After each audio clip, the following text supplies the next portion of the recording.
السلام عليكم، معاكم هالة حجازي من قناة حلو حادق. يلا بينا النهاردة نعمل الباتيه والكرواسون في البيت. تحفة، بصوا رائع، مع كوباية شاي بلبن كده بقى، ويلا بالهنا والشفا. لو عجبكم الفيديو متنسوش لايك وشير واشتراك في القناة.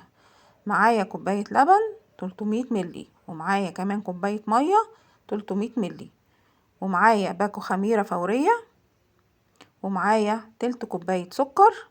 وهنقلب كل دون على بعضه ونغطيه كده ونسيبه قد 10 دقايق ربع ساعة في مكان دافي. بصوا بقى هيبقى شكله عامل ازاي اهو. بصوا بقى ده شغل الخميرة بقى، اعرفي كده ان الخميرة بتاعتك مظبوطة 1000%. معايا تلتين كوباية زيت، ومعايا معلقة كبيرة خل، ومعايا بيضتين خدت منهم صفار بيضة واحدة على جنب، ومعايا بيضة والبياض بتاع البيضة التانية، ومعايا رشة ملح كده قد ربع معلقة صغيرة، ومعايا كيلو دقيق، كيلو واحد دقيق يا جماعة، والله العظيم ما شاء الله ملا البيت كله خير. خلاص هنقلب بقى، هحط الدقيق كده شوية بشوية وهنقلب كده ونعجن بايدينا بقى بالعجان. المهم ان العجينة ما شاء الله كانت ناعمة جدا طرية جدا، وما خدتش وقت في العجين ولا تعبتني ولا اي حاجة ابدا. يعني ممكن قوي اللي ما عندهاش عجان تعجنها على ايديها، والله مش هتتعب لان العجينة دي طرية جدا. خلاص عجنتها بقى زي ما حضراتكم شفتوا كده، وخدتها كده على الايه، على الرخامة.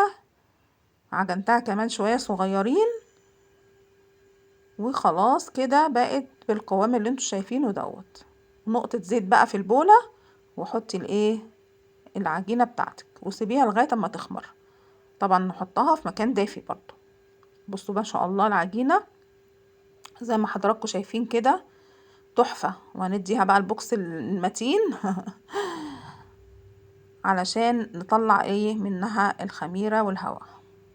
هقسمها بقى كده جزئين علشان كل جزء هعمله بطريقة. جزء هرجعه البولة زي ما كان، والجزء التاني هقسمه برضو جزئين علشان كل جزء منهم هعمله بشكل، هيبقى له شكل.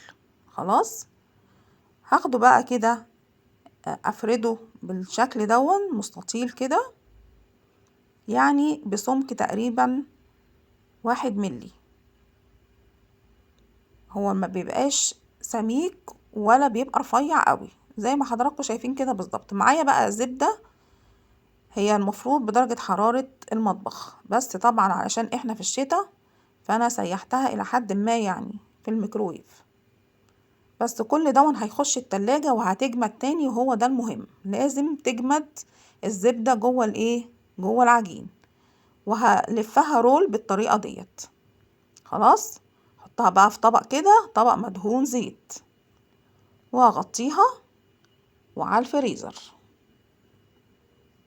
مهم قوي ان هي تبقى، عشان انا عايزة استخدمها بسرعة، فانا ما حطيتهاش في التلاجة من تحت. اللي هيستخدمها مثلا كمان نص ساعة او ساعة الا ربع يحطها في التلاجة من تحت، لكن اللي هيستخدمها بدري اوام اوام هتحطيها في الفريزر. انا عايزة الزبدة دي تجمد جواها. هاخد برضو الجزء التاني وهعمله بالطريقة ديت برضو. هفرده واوزع فيه الزبدة واعمله رول، وعلى برضو ادخله كده في كيس او حاجة لازم يتغطى، ولازم الطبق دون يبقى مدهون زيت عشان ما يلزقش. خلاص دول الجزئين اللي هما نص العجين. هاخد بقى النص التاني اهو زي ما حضراتكم شايفين، وهقسمه بالشكل دون 8 اجزاء.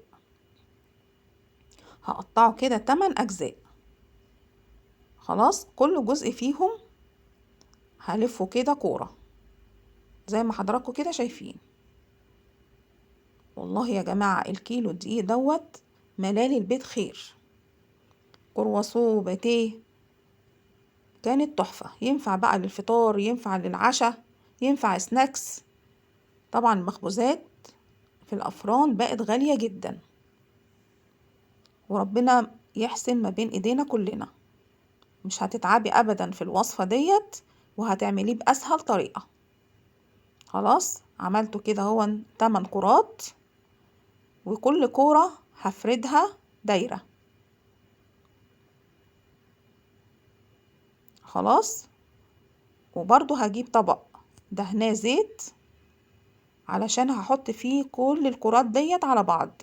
كل ما افرد كورة احطها على اللي بعدها اهو. بصوا، خدت بقى كل الكرات عملتها بنفس الطريقة. ما بين كل دايرة ودايرة لازم احط زبدة.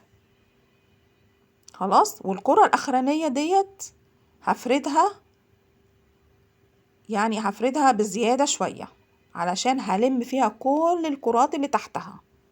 كل الدوائر اللي تحتها دي هتتلم في قلب الدايرة الاخرانية. بصوا اهو، لم بقى كله في قلبيها، ودخلي بقى كده من الجوانب عشان كله يبقى ملموم في قلبيها. وبرضو كده في كيس، غطي بقى في كيس على الفريزر. خلاص، هنيجي بقى للحشوة. والحشوة طبعا كل واحد حسب ذوقه. انا هنا عندي جبنة رومي مبشورة، كنت جايباها طبعا للبيتزا، وحطيت عليها زيتون مقطع. والله يا جماعة الزيتون بيدي طعم حلو قوي قوي قوي للباتيه والكرواسون كمان. خلاص، وعندك برضو جبنة نستو، برضو حطيت عليها زيتون مقطع وعجنتها بالطريقة ديت. وهي دي الحشوة اللي انا هعمل بيها. خلاص، وهقول لكم كمان على سر المولتو بتاع الشركات عشان في الاخر خالص كده. ونخليكم بس معايا لاخر الفيديو، وما تنسوش لايك وشير واشتراك في القناة علشان هنعمل في الاخر كرواسون الشركات او المولتو بتاع الشركات. خلاص،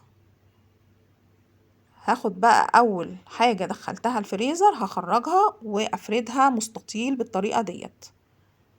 بالراحة بقى كده وانت بتفردي عشان هتلاقيها التوريقة بقى من تحت ديت، وهتلاقي الهوا جواها.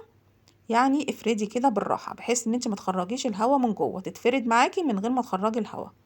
خلاص، وهسويها كده عشان تبقى مستطيل.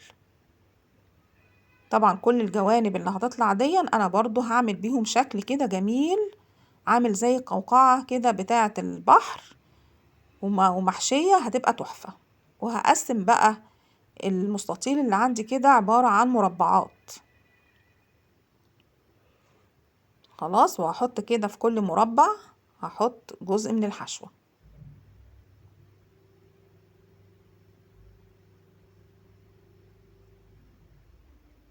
وهاخد بقى لما اجي اشكلها، طبعا بصوا هاخد الطرفين اللي عكس بعض اللي هم قدام بعض، كل طرف قدام الطرف التاني، وهعملها كده زي البقجة. الشكل ده يا جماعة بيبقى جميل قوي، كله بنفس العجينة. كل الاشكال اللي هنطلعها بنفس العجينة. العجينة دي يا جماعة تحفة والله، ناعمة كده ومش قادرة اقول لكم على جمالها. بصوا اهو، هنعملها كده زي البقجة، كل طرفين قصاد بعض هنحطهم كده مع بعضهم.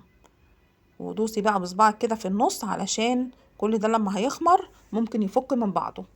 وهنرصهم بقى في صينية مدهونة زيت، ويكون في بينهم تباعد ما بين الواحدة والواحدة، متباعدين كده عن بعض عشان لسه هيخمر. لو خمر ومسك في بعضه مش هيبقى ظريف ابدا. هاخد بقى الرول التاني وهفرده برضو بنفس الطريقة. وهقول لكم كمان على طريقة التسوية، وعشان تطلعوا كده الباتيه والكرواسون تطلعوه كده هو مورد كده وجميل. بصوا برضو عملته برضو زي ما عملت التاني، بس المستطيل بتاعي كان بالعرض، يعني عريض شوية. خلاص، وهقسمه بالطريقة ديت مستطيلات طويلة. طبعا كل ما هتعرضي في المستطيل هيطلع لك الباتيه عريض. لا، انا كنت عاوزاه ان هو يطلع كده متوسط الحجم عشان بيبقى شكله ألطف يعني. خلاص هحط بقى الحشوة كده في اول كل مستطيل وهنلفه رول. اهو سهل جدا، التشكيل بتاعها سهل جدا، مش بياخد وقت خالص. اهو بصوا، كل مستطيل هلفه رول.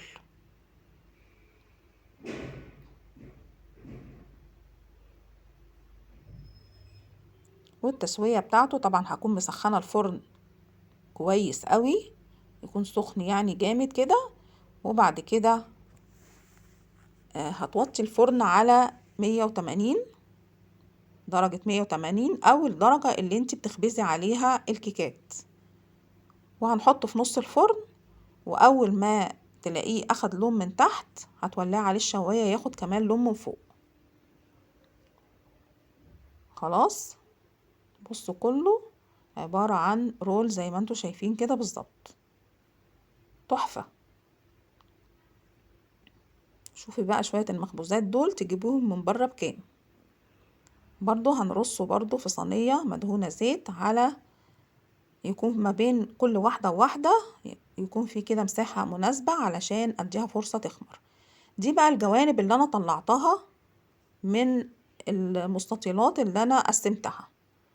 خلاص بنقسمها كده بطريقة يعني مش بطريقة عشوائية يعني، وهنلفها كده رول ونضغطها بالطريقة ديت كده، هتطلع لك بشكل القوقعة. اول لما تخمر هتبص تلاقي شكلها بقت زي القوقعة بتاعة البحر، جميلة جدا، الشكل ده حلو قوي.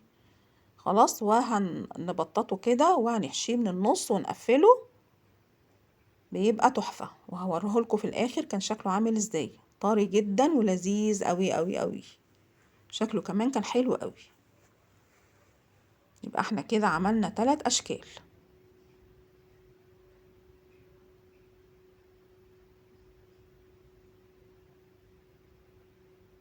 هو كيلو دقيق واحد وهتملي البيت ما شاء الله خير. وطبعا عشان الاسعار الغالية قوي ديت، طبعا احنا كده بنوفر ان انت تجيبي الحاجات دي من بره هتبقى برقم. وبألف هنا وشفا مقدما. ما تنسوش لايك وشير واشتراك في القناة.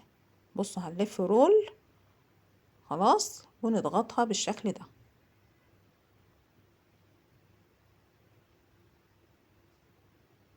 وبرضو هرصهم برضو في صينية مدهونة زيت، ولازم يبقى في مسافة ما بين الواحدة والواحدة. اهو بصوا بقى ترصوا ازاي.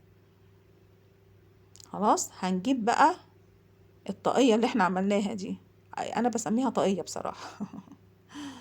خلاص هجيبها بقى كده من الفريزر، وهحط كده عليها شوية دقيق من فوق، وبالراحة كده عشان انا مش عايزة الهوا دوت يبوظ لي الطبقات، او يخرج الطبقات تخرج من الايه من الكفر اللي انا عملته من فوق ده.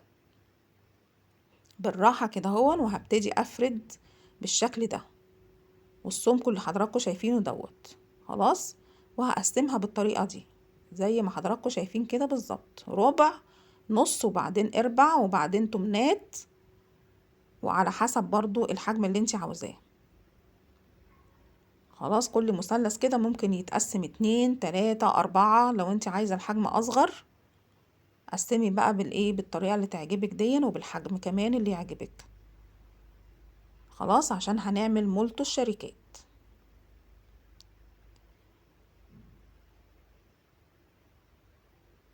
وهنحشيه برضو جزء منه برضو هنحشيه ببقية الجبن اللي موجودة عندنا.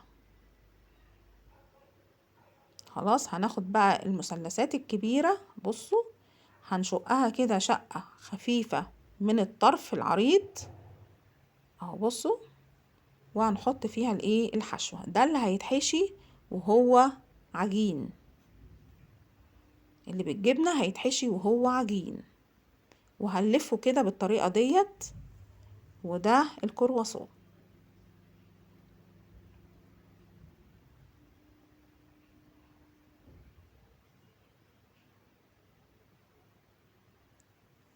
سهل جدا جدا انك تعملي المخبوزات دي في البيت، وبأشكال ظريفة وجميلة كده زي ما انتوا شايفين، وبمنتهى السهولة.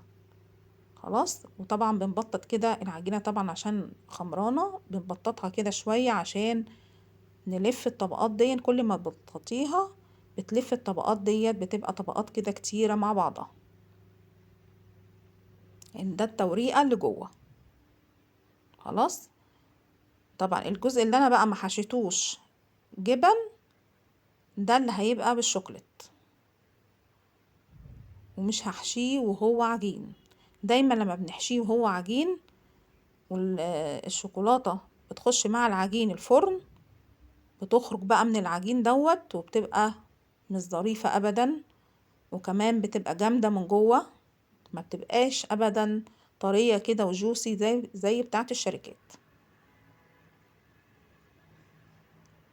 كل دون هلفه كده هو فاضي من غير حشو. خلاص اهو، زي ما حضراتكم شايفين الاشكال جميلة جدا، الشكل كان حلو قوي وما شاء الله كان منتظم، والاحجام ما كانش فيه بينها تفاوت. يعني ما شاء الله كده هو فتحنا احلى فرن واحلى شركة مولتو في البيت وبألف هنا وشفا مقدما.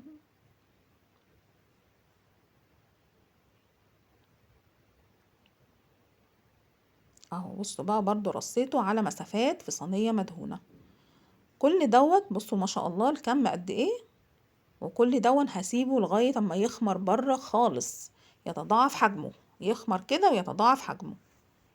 اهو بصوا ما شاء الله ما شاء الله ما شاء الله. بصوا كل الكمية دي كلها من كيلو دقيق.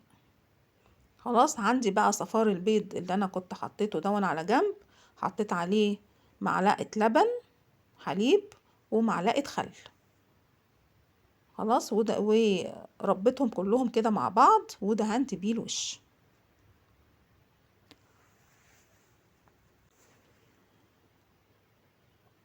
هدهن بقى بيه وش كل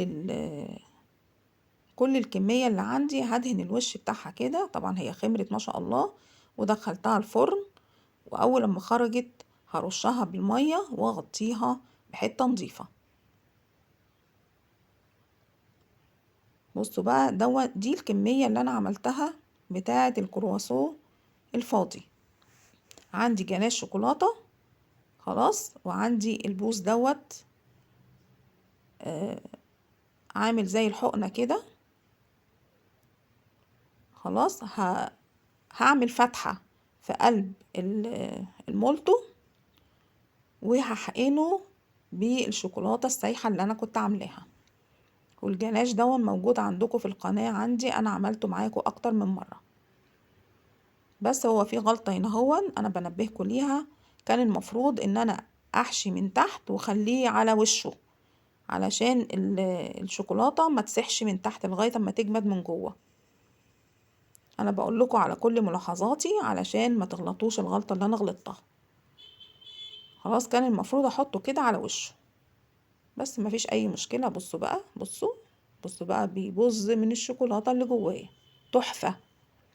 ده بالظبط زي بتاع الشركات. وبألف هنا وشفا مقدما. لو عجبكم الفيديو ما تنسوش لايك وشير واشتراك في القناة، والسلام عليكم.